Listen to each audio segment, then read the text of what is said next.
Jā, šodien atlidojām šeit uz Ziemeļīriju, patrenējāmies, iekustējāmies bišķiņ un esam gatavi rītdienai. Kā pats ceļojums, tas, ka bišķi pamainījās lidojuma laiks, jums kā spēlētājiem kaut ko ietekmē vai viss kārtībā? Nē, viss kārtībā. Izgulējāmies, atlidojām pa dienu, vakarā treniņš un diena līdzīgi tāpat aizvadīta, tikai vēl esam izgulējušies. Šis laikam nav tas stadions, kāda cilvēki iedomājas runāt par UEFA Champions League, bet kāda vispār iespēja stadions, laukums, ķerptus?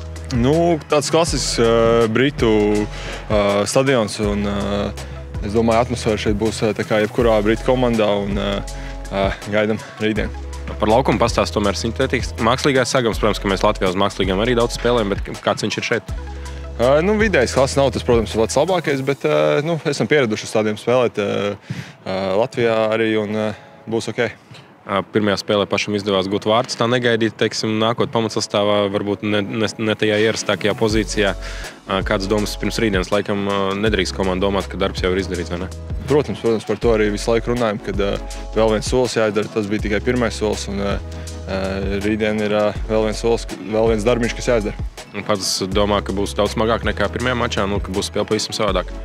Jā, pats tā uzskata, tāpēc mums arī jānoskaņojas pareizi šai spēlē, un to arī daram. Kādu Larna iespēju atstāja tev pirmajā spēlē?